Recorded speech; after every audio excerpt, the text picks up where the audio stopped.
ये वीडियो केवल मनोरंजन हेतु है। हम किसी भी अंधविश्वास का समर्थन नहीं करते। इस वीडियो का क्रेडिट बेस्ट हिंदी कहानियन को जाता है।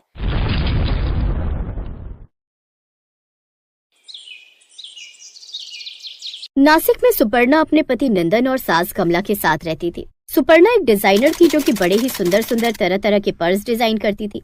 सुपर्णा का सपना था कि वो खुद का एक हैंडबैग का शोरूम खोलना चाहती थी, लेकिन वो अमीर खानदान की बहू थी, इसलिए उसकी सास उसके काम करने के खिलाफ थी। हमारे खानदान की बहुओं को काम करने की इजाजत नहीं है। अपनी सास की ये बात सुनकर सुपर्णा अपना सपना मन में दबाए ही चुप रह जाती है, लेकिन वो अपने इस शौक को अपने कमरे में पूरा करती है। वो अपने कमरे में बैठकर तरह तरह के डिजाइन के पर्स बनाती, लेकिन वो अच्छे से जानती थी कि उसकी सास इसके लिए कभी तैयार नहीं होती। फिर एक दिन वो अपने पति को अपने डिजाइन किए हुए हैंडबैग्स दिखाती है। वाह सुपर्णा, तुम तो कमाल के पर्स बनाती हो। क्या डिजाइन है। तुम्हारी तरह और कई लोगों को भी मेरे डिजाइन किए हुए हैंडबैग्स काफी पसंद आते हैं नंदन, इसलिए मैं खुद का हैंडबैग्स का शोरूम खोलना चाहती हूँ। लेकिन तुम जानती हो ना, माँ इसके खिलाफ है। वो नहीं चाहती कि उनकी बहू घर के बाहर जाकर काम करे। हमारे यहाँ पैसों की कमी नहीं है सुपर्णा। बात सिर्फ पैसों की नहीं है नंदन, मैं खुद की पहचान बनाना चाहती हूँ। मैं तुम्हारा पूरा सपोर्ट करूंगा, लेकिन तुम जानती हो माँ को कन्विंस करना थोड़ा मुश्किल होगा। नंदन इस बारे में अपनी माँ से बात करता है। नहीं, कोई जरूरत नहीं है हमारे घर की बहू को बाहर जाकर काम करने की। ये हमारी इज्जत के खिलाफ होगा। वो घर पर ध्यान दे, यही उसके लिए काफी है। अपने ससुराल वालों की इज्जत के आगे अब सुपर्णा को अपना सपना टूटता नजर आ रहा था। अपनी सास की इस बात से उदास हो जाती है। ऐसे ही कुछ समय बीतता है। बीतते वक्त के साथ नंदन को बिजनेस में काफी नुकसान होने लगता है और एक दिन तो अचानक उनकी फैक्ट्री में आग लग जाती है। नहीं, ये नहीं हो सकता। मैं कहीं का नहीं रहा। मेरी फैक्ट्री। अब उनका काम पूरी तरह से बंद हो जाता है। नंदन ने बैंक से कुछ कर्जा उठाया था बिजनेस को पटरी पर लाने का, लेकिन उसकी फैक्ट्री में रखा सारा सामान जल जाता है और बैंक का पैसा न भर पाने के कारण उसका घर भी बैंक वाले अपने कब्जे में कर लेते हैं और अब वो पूरी तरह सड़क पर आ जाते हैं। उनके पास अब कोई छत न थी। हालात ये हो गए कि अब वो सड़क पर रहने को मजबूर हो गए और वहीं तंबू गाड़कर रहने लगे। वहां रहकर भी सुपर्णा ने अपना शौक नहीं छोड़ा। नहीं, मैं हार नहीं मानूंगी। मेरे पास अभी भी मेरी कला है। अगर सब कुछ खत्म हो गया है तो मैं अपने इस हैंडबैग के जरिए नए रास्ते खोलूंगी। क्या तुम सच में ही कर सकती हो बहू? हाँ माँ जी, ये सिर्फ हैंडबैग नहीं, मेरी जान है। मैं पर्स बेचकर अपने इस काम की शुरुआत करूंगी। अपनी बहू की कारीगरी देखकर राजरानी को भी उस पर विश्वास होने लगता है और वो समझ गई थी कि उसकी बहू कितनी टैलेंटेड है। अब वो सड़क किनारे ही अपने बनाए हुए पर्स बेचने लगती है। उसके पर्स के डिजाइन इतने अच्छे थे कि देखते ही लोगों को पसंद आ जाते और वो उसे और भी ऑर्डर दे जाते। सुपर्णा का काम अब अच्छा चलने लगा। फिर ऐसी एक रोज जब सुपर्णा पर्स बना रही थी, तभी एक लड़की उसके पास आती है। वाह, तुम्हारे बनाए हुए पर्स तो कितने खूबसूरत है। मुझे इस तरह के 1000 पर्स चाहिए। क्या तुम परसों तक मुझे 1000 पर्स बनाकर दे सकती हो? ऐसे 1000 पर्स? कहीं तुम कोई मजाक तो नहीं कर रही ना? नहीं, बिल्कुल नहीं। मैं परसों तुमसे इस तरह के डिजाइन के और पर्स लेने आऊंगी और बाकी के पैसे तभी दे दूंगी। तब तक के लिए 2 लाख एडवांस के तौर पर रखो। ये कहकर वो लड़की वहां से चली गई। इतने पैसे देखकर वो खुश थी, लेकिन अब सुपर्णा टेंशन में आ गई। पता नहीं इतने सारे ऑर्डर मैं पूरे कर भी पाऊंगी या नहीं। तुम जरूर पूरा करोगी। मुझे अपनी बहू पर पूरा भरोसा है और हम इसमें तुम्हारा साथ देंगे। अब सुपर्णा का साथ देने के लिए नंदन और राजरानी भी थे। सुपर्णा सुंदर सुंदर डिजाइन के पर्स बनाकर तैयार करने लगी। इस तरह दिन रात काम करके उन्होंने 1000 पर्स बनाकर तैयार कर लिए। उस रोज फिर वो लड़की उनके पास आई। आपके 1000 पर्स बनकर तैयार हैं जी। आपका बहुत बहुत शुक्रिया। लेकिन एक बात पूछूं, आप इतने पर्स का करेंगी क्या? तभी वो लड़की एक परी के रूप में बदल जाती है। मैं एक परी हूँ और धरती लोक पर कुछ दिन घूमने आई थी। मैंने यहाँ बहुत सी खूबसूरत चीजें देखी, लेकिन उन सब में सबसे खूबसूरत मुझे तुम्हारे हाथ का बनाया हुआ ये पर्स लगा। इसलिए मैंने अपने परिस्तान की सभी परियों के लिए ये पर्स ले लिए और देखना, मेरी तरह उन सबको भी ये बहुत पसंद आएंगे। आप सचमुच की परी हैं? हाँ, और मैं तुम्हारा सपना पूरा करूंगी। अपनी छड़ी घुमाकर वो परी सुपर्णा को सोने चांदी का पर्स देती है। सोने चांदी का पर्स? हाँ, अब से तुम्हारे सब दुख दूर हो जाएंगे सुपर्णा। मैं जानती हूँ तुम्हारा खुद का पर्स का शोरूम खोलने का सपना था, इसलिए अब से तुम इन सोने चांदी के पर्सों को बेचकर खुद का शोरूम खोलना, जिससे तुम खूब कमाई करोगी। मैं जानती हूँ ये तुम्हारा सपना था, अब तुम जी लो अपना सपना। ये कहकर वो परी परिस्तान लौट गई और उस दिन के बाद से सुपर्णा ने कभी मुड़कर नहीं देखा। उन सोने चांदी के पर्स को गिरवी रखकर उसने खुद का बड़ा शोरूम खोल लिया, जिसमें वो तरह तरह के डिजाइनर पर्स बेचने लगी, जिससे उसको खूब कमाई होने लगी। उनका एक बड़ा सा घर बन गया और फिर अपने उस सोने चांदी के पर्स को भी छुड़वा लिया और अपने शोरूम में उन्हें अलग से सजा कर रख दिया। अब उसका शोरूम सोने चांदी के पर्स वाले शोरूम से फेमस हो गया।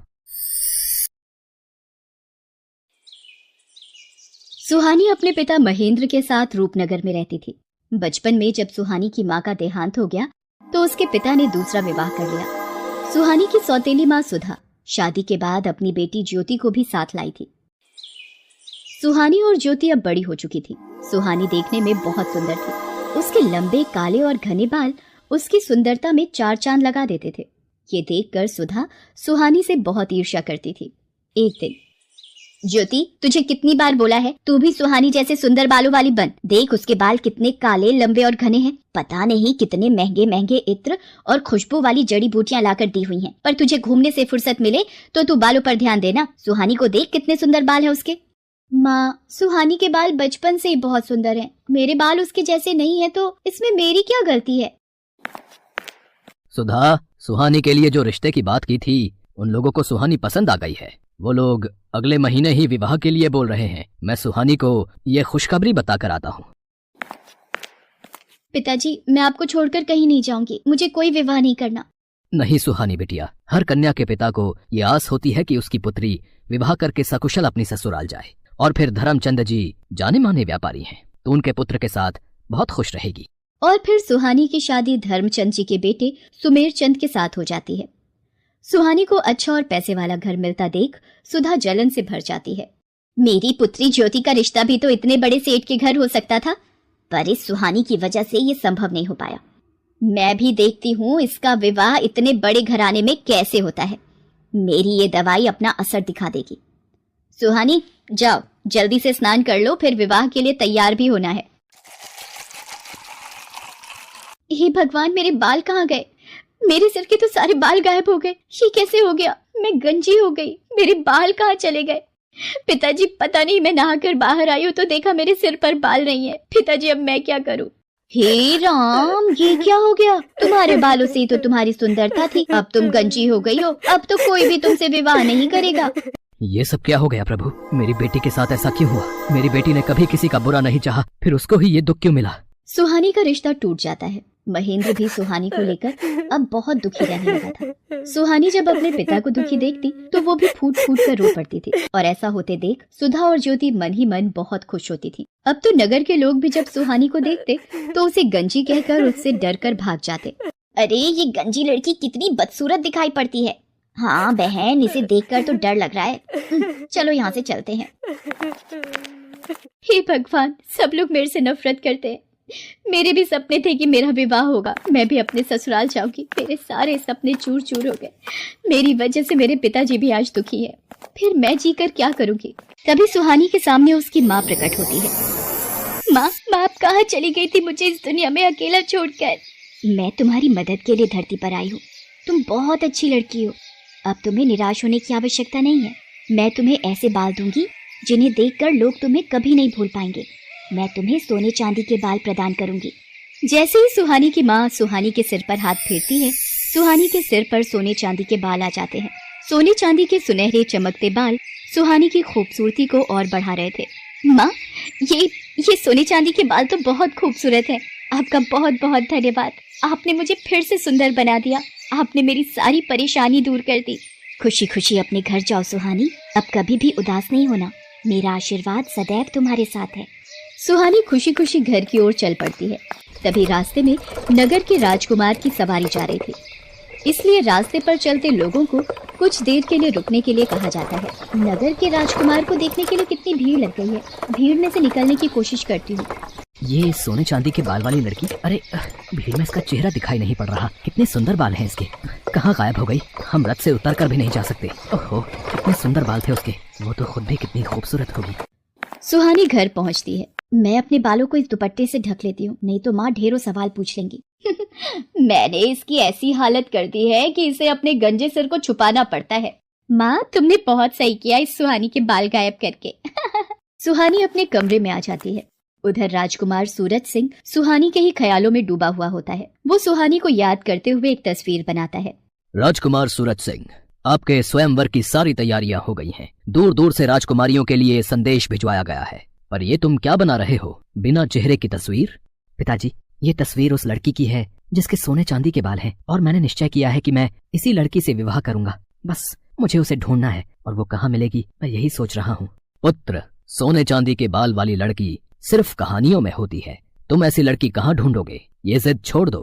पिताजी, चाहे मुझे पूरे नगर में ऐलान ही क्यों ना करवाना पड़े, मुझे सोने चांदी के बाल वाली लड़की ढूंढनी है, और जिस लड़की के भी बाल सोने चांदी के होंगे मैं उसी से विवाह करूंगा। सेनापति जी, नगर में ढिंडोरा पिटवा दिया जाए। जिस लड़की के भी बाल सोने चांदी के हैं हम उसी लड़की से विवाह करेंगे। राजकुमार के कहने पर नगर में ढिंढोरा पिटवा दिया जाता है। क्या राजकुमार सूरज सिंह उस लड़की से विवाह करेंगे जिसके बाल सोने चांदी के होंगे? मैं कल ही अपनी बेटी ज्योति के बालों में सोने और चांदी का पानी लगा दूंगी। राजकुमार को क्या पता लगेगा, और विवाह के बाद तो उन्हें ज्योति को स्वीकारना ही होगा। हाँ, ये ठीक रहेगा। सुधा की तरह ही नगर में बहुत सी औरतों ने जब ये बात सुनी तो उन्होंने अपनी लड़कियों के बालों में सोने और चांदी का पानी लगा दिया। अब तो नगर की बहुत सी लड़कियों के बाल सोने और चांदी के लगने लगे। ये देखकर सेनापति असमंजस में पड़ गया और वो राजकुमार सूरज सिंह के पास पहुंचा। राजकुमार सूरज सिंह जी, बहुत ही बड़ी समस्या आ गई है। नगर में जो भी लड़कियां विवाह योग्य हैं, उन सभी लड़कियों के बाल सोने और चांदी के प्रतीत हो रहे हैं। समझ में नहीं आ रहा है कि कौन सी लड़की है जिसके बाल सचमुच सोने चांदी के हैं। सच का पता लगाने के लिए मेरे पास एक उपाय है। नगर की सभी लड़कियों को राजमहल में बुलाया जाए। सेनापति नगर की सभी लड़कियों को राजमहल में आने का संदेशा देता है। ये लड़की कौन है? इसे भी महल में चलने का आदेश दो। सेनापति जी, पर ये तो गंजी है। सेनापति सुधा की बातों पर ध्यान नहीं देता और ज्योति के साथ साथ वो सुहानी को भी राजमहल ले जाता है। आप सबको मैंने इसलिए आमंत्रित किया है कि मैं अपने लिए उचित वधू ढूंढ सकूं, पर आप सबने ही अपने बाल सोने और चांदी के कर लिए। अब एक एक करके सभी कन्याएं इस फव्वारे के नीचे खड़ी होंगी और बालों की सच्चाई सामने आ जाएगी। ये क्या हो रहा है? अब तो ज्योति की सच्चाई राजकुमार के सामने आ जाएगी कि इसके बालों में सोने चांदी का पानी चढ़ा हुआ है। एक एक करके सभी लड़कियां फव्वारे के नीचे खड़ी होती हैं और उनके बाल धुलकर पहले जैसे हो जाते हैं। बस ये आखिरी लड़की रह गई है राजकुमार, इसे भी फव्वारे के नीचे खड़ा करना है। पर ये तो गंजी है, इसके बाल तो मैंने ये मैं क्या बोलने जा रही थी। इनमें से तो कोई भी लड़की सोने चांदी के बाल वाली नहीं निकली। पता नहीं वो कौन थी। बस ये आखिरी उम्मीद रह गई है। सुहानी घबराते हुए सिर से अपना दुपट्टा उतारती है। सुधा और नगर के सभी लोगों की निगाहें सुहानी के सोने चांदी के बाल देखकर दंग रह जाती हैं। सुहानी फव्वारे के नीचे खड़ी हो जाती है। उसके बाल तो सचमुच सोने चांदी के थे। ये देखकर राजकुमार खुश हो जाता है। हम तुमसे विवाह करना चाहते हैं, क्या तुम्हें मंजूर है? आपको पति के रूप में पाना मेरा सौभाग्य है, पर मेरे बिना पिताजी। सुहानी बेटी, अब वक्त आ गया है तो इस दुख भरी जिंदगी से आजाद हो जाए और खुली हवा में सांस ले सके। तुझे जीवन में बहुत दुख मिले हैं, पर अब राजकुमार सूरज सिंह के साथ विवाह करके तुम बहुत खुश रहोगी। सदा खुश रहो मेरी बच्ची। सुहानी को उसकी अच्छाई का फल मिल जाता है और राजकुमार सूरज सिंह के साथ उसका विवाह संपन्न हो जाता है और सुधा अपने हाथ मलती रह जाती है। हेलो दोस्तों, कैसे हैं आप सब? हमारी कहानियाँ देखने के लिए हमारे चैनल को सब्सक्राइब कीजिए और हाँ, बेल आइकॉन पर क्लिक करना मत भूलिएगा।